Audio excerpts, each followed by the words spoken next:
microbes and good microbes. In 8th standard, you might have studied that there are some helpful microbes and some enemy microbes. So helpful microbes which are useful for human beings, and microbes, there are microbes which are harmful for human beings. So when we are talking about human welfare, we are talking about good microbes, isn't it? So which are helpful to us. So we are going to see those microbes in this chapter. So microbes are present everywhere in soil, everywhere, whether it is soil, water, air, inside our bodies, inside plants, animals, humans, everywhere it is found. Deep inside the geysers where the temperature is very high, deep in the soil, under the layers of snow, highly acidic environment, they can be found anywhere. No, it's not, they are not affected with the temperature, not affected with acidity. So they are found everywhere. So they are you can see, um, they are wherever it is possible, microbes are found. And microbes are diverse means there can be different type of microbes: protozoa, bacteria, fungi, microscopic viruses, viroids, prions 11th standard. Prions also, they are like viruses, huh? They also cause diseases. So they are diverse: protozoa, bacteria, fungi, viruses, viroids, prions, they all are microbes. And they all are uh, having like genetic material is also present in viruses. RNA is present in prions. Are proteinaceous. It is not having the coating like virus. It's having no prions. They don't have the outer protective layer, and they are proteinaceous infectious agents. So these are the pictures of microbes that are given in your textbook. You can see here bacteria. Bacteria you have studied. They are rod shaped also. They are spherical also. Different structures of bacteria you have studied. They are having flagella. Then here you can see virus, bacteriophage. Bacteriophage is a virus which infect only bacteria. Then you can see here adenovirus, which causes respiratory infections. Then you can see here rod-shaped tobacco mosaic virus. Okay, all these are the pictures that are given in your book. Then colonies of bacteria grown in a petri dish. That's the picture here. And this is a fungal colony that is grown in a petri dish. So all these we say that they are microbes. Okay. So microbes in household products. In our household, how the microbes are useful. We are going to see that. You know very well, in the curd, the bacteria which is used is, which is the bacteria that is present in the curd. So we know that very well. Lactobacillus is the bacteria that is present in the curd. So production of curd from milk. So that is a use of microbe. We can say lactobacillus bacteria and lactic acid bacteria. So lactobacillus bacteria and lactic acid bacteria. This is also a bacteria, LAB, lactic acid bacteria. This is also the one which grow in milk and convert it into curd. So these two, lactobacillus bacteria and lactic acid bacteria, they are the bacteria that grow in milk and they convert into curd. So you can see the picture here, lactobacillus and lactic acid. It's a little longer than lactobacillus. Huh? So LAB is lactic acid bacteria. So these help in the production of curd from milk. During growth, lactic acid bacteria produces acids that coagulate and partially digest the milk protein. So that is the bacteria which is helping in coagulation.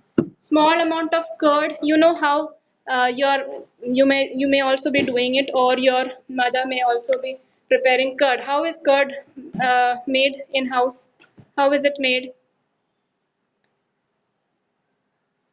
How is curd made in house? Nobody knows how curd. Heating milk and adding some. Okay, to the milk we add a spoonful of curd in it. Isn't it? A small quantity of curd is added to milk, and it is kept undisturbed, right? And after 1 day or something, you can see that the curd is formed. So what happens inside, that bacteria divides, and that is which is forming the curd.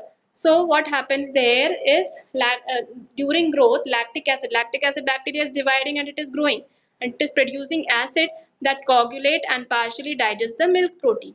Small amount of curd added to the fresh milk as inoculum. So this is the that small amount of curd which is added to fresh milk, that is called inoculum or starter.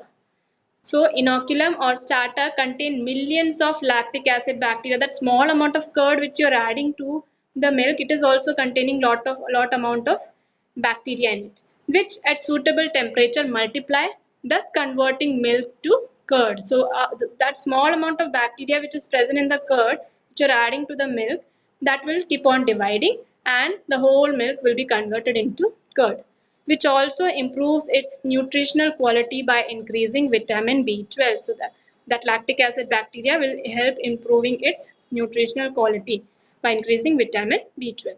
In our stomach too, the lactic acid bacteria play a beneficial role in checking disease causing microbes. So these are beneficial microbes inside our body. These are beneficial microbes. So they also, lactic acid bacteria in our body, they will help in checking disease causing microbes. So they are helping, as such they are helping our body. So you can see here this, how a curd is prepared. A small amount of curd is added and it becomes to the milk, that is inoculum, and that is what becomes a curd. Okay. Now dough, you might have seen it when we at home idli dosa is prepared. For that we need dough. That also, how that is done. How is dosa batter is prepared? Anybody knows how idli dosa batter is prepared? Anybody? Yeah, Varsha. Varsha, tell me, huh? Varsha? Yes.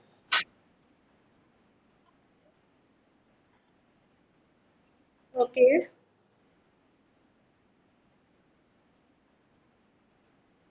Okay. Okay. Why it is getting fermented there? Because of the bacteria. That is what we are going to study in this. That is because of the bacteria that is present, and that is present, which will help in fermentation. You might, if you directly, yes, yeast is also added. Yeast is also added, but in dosha batter and all, you add yeast. You all add yeast. No, I'm asking, is it, I don't know, different places there is different way of preparing this, no, batter. That's why. Yeast, okay, yeast is needed. Like for in Kerala, no, appam, we have a dish called appam, like dosha only. In that we add yeast because in that more amount of fermentation is needed. Yes, Priyanka? Priyanka saying something?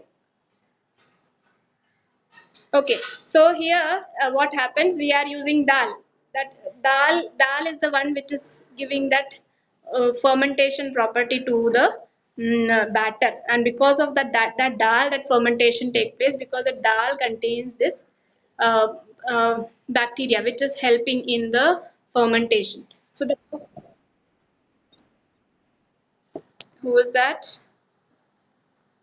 The puffed up appearance of dough is due to the production of carbon dioxide, that you know, no, that is fermentation. During fermentation, what is produced? Carbon dioxide is produced, and that carbon dioxide is what which gives the puffed appearance to it. So remember that dal which you are using, no, urad dal which you are using, that is containing this property of fermentation. Without that, if you are using like for that, as I told you, appam na, in that we are not using dal, so we are adding yeast to it. But when we are making idli dosha batter, we are using urad dal also and rice also. So that urad dal is having that property of fermentation. So it is containing bacteria in that which will allow it to ferment. So that is why that fermentation takes place on its own, while when we add yeast, yeast also will help in fermentation. Bread also, you know, that is also made with the help of yeast, which is called baker's yeast. It is fermented by baker's yeast. And what is the scientific name of baker's yeast? Saccharomyces cerevisiae. Okay, so that this is that yeast which will keep on dividing. Budding will take place, and when it is dividing, it will release carbon dioxide, and because of which there will be a puffed appearance. Traditional drinks and food are also made by fermentation by the microbes. So traditional drinks which are used by people, that also are made by fermentation by microbes. Microbes are used to ferment fish, soya bean, and bamboo shoots to make food. This is bamboo shoot. It is also fermented to make food. Cheese, Swiss cheese, you can see this is Swiss cheese, produce large amount of carbon dioxide by a bacterium named Propionibacterium shermani. It is the one, this bacterium is the one which will help in its fermentation, and it is producing lot of this one carbon dioxide. So that is how Swiss cheese is prepared. This is how Swiss cheese looks like. Roquefort cheese, this is Roquefort cheese. Roquefort cheese are ripened by growing a specific fungi on them. So that's a fungi that is being used, which gives them a particular flavor. So in all these cases, you are seeing that a bacteria or fungi is being used so that food becomes more tasty or more good to eat. Now, how that is how microbes are used in household products. What all we had seen for making curd, for making dough, for making bread, then for making traditional drinks and food, then in fermenting some food, fermenting cheese and all, microbes are used. This is how microbes are used for household products. Now we will see how microbes are used in industrial products. So how industries microbes are used. You have heard about beverages that are made, and in that again microbes are used. Antibiotics, that is also used, that also uses microbes, isn't it? Which give me a name of an antibiotic which is made. Give me a name of an antibiotic and which penicillin made from which microorganism? Penicillium. Penicillin is made from penicillium, which is a fungi, isn't it? So that is again using a microbe. Production on an industrial scale require growing microbes in very large vessels. So you can see very large vessels inside which fermentation is taking place. Not like at home we are doing in small vessels and all. When it is done on an industrial scale, large vessels are needed, and this is called fermenter. Okay, this is fermenter. You can see here. So what is made? Beverages, as I told, beverages are made. So fermented beverages, microbes, especially yeast, are used for fermentation of beverages. So yeast is used for production of beverages like wine, beer, whiskey, brandy, or rum. In all these, fermentation is done using yeast. Saccharomyces cerevisiae, that is the baker's yeast, which I told you in bread, used for bread making, commonly called brewer's yeast, is used for fermenting malted cereals. So when it is used in cereals, in context with cereals, when it is used, it's called brewer's yeast. So used for fermenting malted cereals and fruit juice to produce ethanol. Again, alcohol is being produced. No, ethanol is an alcohol. Wine and beer are produced without distillation. Whiskey, brand, and rum are produced by distillation on fermented broth. Distillation, based on boiling point, they are separated. So wine and beer can be produced without distillation, and whiskey, brand, and rum, they are produced by distillation of the fermented broth. Means whatever is obtained, the liquid that is obtained, that is distilled, and different layers are obtained, and with that the beverages are obtained. Then antibiotics, as I told you, how it is used in industries. Antibiotics. When we talk about antibiotics, anti means against and bio means life. Now you will say bio means life, so is antibiotic against us? No. In that context, it is not against us. It is against the disease causing microbe. So that is why it is antibiotics means against the disease causing microbes. So against life means in the context of disease causing organism. With reference to human being, we can say it is probiotic, that is it is giving life. Okay, so in reference to the disease causing microbes, it is called antibiotics.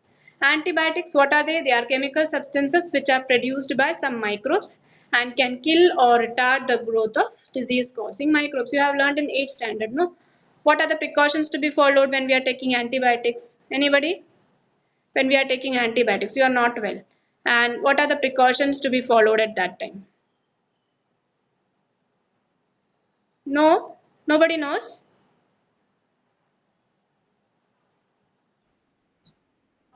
Okay, antibiotics should be taken only with the consultation of doctor. Anything else? Suppose the doctor has prescribed you 5 days medicine, and you feel after 2 days you feel your fever is all right. Should you stop taking antibiotics or should you continue taking till 5 days. Huh. Huh. Yes, we should take the complete dose. You should take the complete dose, because if that complete dose is not taken, the microbe which is in our body will not be destroyed. That will remain in the body, and again, the chances of getting the disease is more. So the complete dose should be taken by the patient. So maybe you people will become doctor, you will be prescribing some antibiotics. So you will be telling the patients that the prescribed dose, 5 days dose is given, that should be taken. That should not be left in between, because you might even I have experienced that if I take antibiotics for 2 3 months at least, we are not having the disease, like cold and cough we get, or fever we get. If we take antibiotics complete dose, then for 2 3 4 months, depending on the immunity, you will not get again cold or cough. So but if you're not taking and you are stopping in between, those bacteria would be happy inside our body. Yes, I am not killed, and again it will come out. So antibiotics should be taken on complete dose should be taken of antibiotics. So an example of antibiotic is penicillin. It was the first antibiotic to be discovered. And who discovered that? Alexander Fleming discovered. All these can be one mark questions even in your competitive exams. So Alexander Fleming, from which from what did he find out penicillin? First, he was actually working not on penicillin, he was working on staphylococci bacteria. He was not working on anything else. He was trying to grow staphylococci bacteria in a culture. He was trying to culture that. What he observed a mold growing in one of his unwashed culture um, plants around which staphylococci could not grow due to a chemical produced by the mold. So he was having some, he was using some areas in which he was trying to grow that bacteria. So in one area he found that the bacteria is not growing, and there is something else, some plant like structure there, and because of which this bacteria is not able to grow. So with that he came to the conclusion that that is the mold or plant which is not allowing the bacteria to grow. So that was the name that he gave to that. It later it found that he found that it is a fungi, and that is he named it as penicillin. So then he came to the conclusion that that penicillin can be act to kill the bacteria. So he was doing something else, he came to another conclusion. So with that he came to the conclusion that penicillin can be used as an antibiotic. So he named it penicillin after the mold Penicillium notatum.